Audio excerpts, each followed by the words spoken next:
Ramdam na ng ilang commuter ang kakulangan sa jeep matapos mapaso ang deadline sa PUV consolidation. Ang ilang tsuper naman na hindi nagpa-consolidate, tuloy pa rin ang pagbiyahe kahit tinuturing na silang kolorum. Nasa frontline ng balitang yan si Gerard de la Peña. 2 araw na mula noong deadline ng franchise consolidation ng mga PUV, pero tuloy pa rin ang kilos protesta ng grupong Manibela sa iba't ibang bahagi ng Metro Manila. Tigil pasada ang marami sa kanilang miyembro.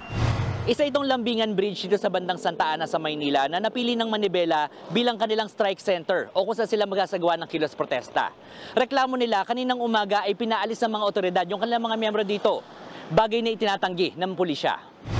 Tila ramdam naman ang tigil pasada sa Pasig. Kahit tanghali na, napansin ng ilang pasaherong kulang ang masasakyang jeep. Mas kukunti po ngayon. Kanina pa kami dito ng anak ko eh.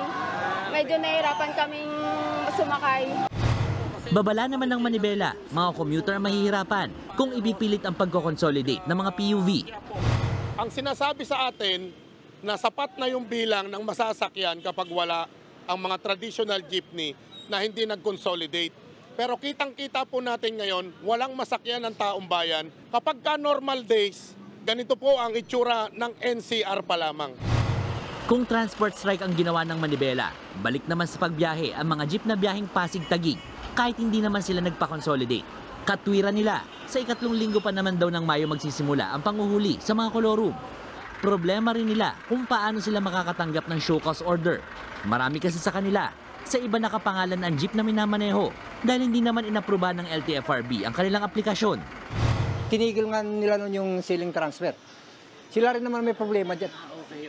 Ngayon, nagbukas sila ulit na pwede nang ilipat yung pangalan mo dyan sa jeep na nabili mo. Pero, bakit ko pa ililipat sa pangalan ko yung jeep kung mapipisaw din naman ako? Di ba pinagkapiraan lang ako ng gobyerno? Sagot naman ng LTFRB, inaayos pa nila ang guideline sa panguhuli ng mga kolorum na jeep.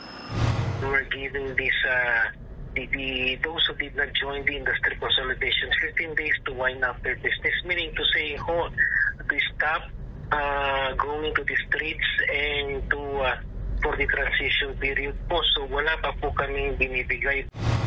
Sinabi na ng LTFRB na nagsimula na silang sumulat sa mga operator na hindi sumali sa mga kooperatiba at korporasyon. Nakahanda na rin daw ang impounding area sa Tarlac para sa mga mahuhuling kolorum na jeep. Nagbabalita mula sa Frontline, Gerard de la Peña, News 5. Mga kapatid, Julius Babaw po. Iba na ang may alam at may pakialam sa panahon ngayon. Para sa Frontline ng mga balita, mag-follow at mag-subscribe sa social media pages ng News 5.